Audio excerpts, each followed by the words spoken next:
Kumusta sa inyong lahat? Dito naman tayo sa vlog natin ngayong gabi sa FPG Batang Quiapo Sumasagip. Unang-una sa lahat, ito ay teaser video lamang para ma-update sa Batang Quiapo.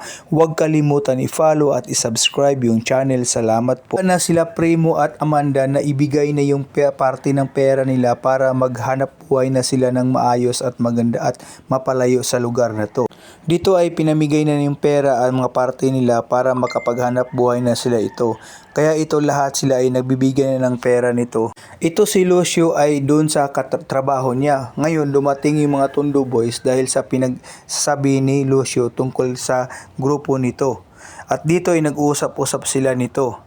Ayun naman is alis na sila si Amanda at saka si Primo at nag-usap-usap sila na kung saan is magpalayo sila nito. At dito ay kinausap si Lucio sa kaibigan niya na kung saan pagkakuha ng racket ito or trabaho para sa kanila. Kaya magkakarnap sila ng kotse at dyan dadalhin yung mga kotse na gagamitin dito. At dito ay dumating si Santino sa gym at sinabi sa coach na mag-ayos na at maglinis dahil maraming mga marumi sa gym nito. Ito ay nag-usap si Bing at saka si David nito dahil kay Tanggol dahil hindi la alam ang isa't isa na nakalaya nito. At the same time nagpakitang tao si Bing kay David dito dahil sinabi na bakit di mo sinabi sa akin na nakalaya na pala si Tanggol. Kaya na si Bubbles at saka si Tanggol at nag-usap ito sa labas ng bahay nito. Si Jelly ay kilig na kilig ito dahil sa pangalang Tanggol ito dahil ililigtas niya ito. Si Anika ay dumamay kay Santino dahil sa mga problema nito sa bahay nito dahil kinausap niya tungkol kay Tanggol ito dahil pinalayas ito sa bahay nito at masaya si Santino kausap si Anika dito sa gym.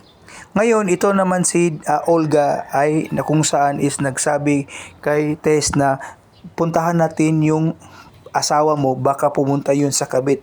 Kaya binibigyan ng idea ito si Tess para kay sa asawa niyang si Rigor ito. Kaya gusto niyang pag-usapin para makita ito. Dahil dito ay nakapasok na si Tanggol sa bahay ni Bubbles at the same time si Bubbles ang tumulong kay Tanggol para maglinis ito at ipapasok ito ng trabaho sa tinatrabuhan ni Bubbles para magbagong buhay na nito. Kaya ito si Tanggol ay laging nagpapasalamat kay Bubbles dahil sa mga tulong ito. Abangan natin sa Lunes mga master kasi nga tinutulungan na ni Bubbles si Tanggol na makahanap ng trabaho. So, huwag nyo kalimutan i-follow at i-subscribe yung channel. Salamat po.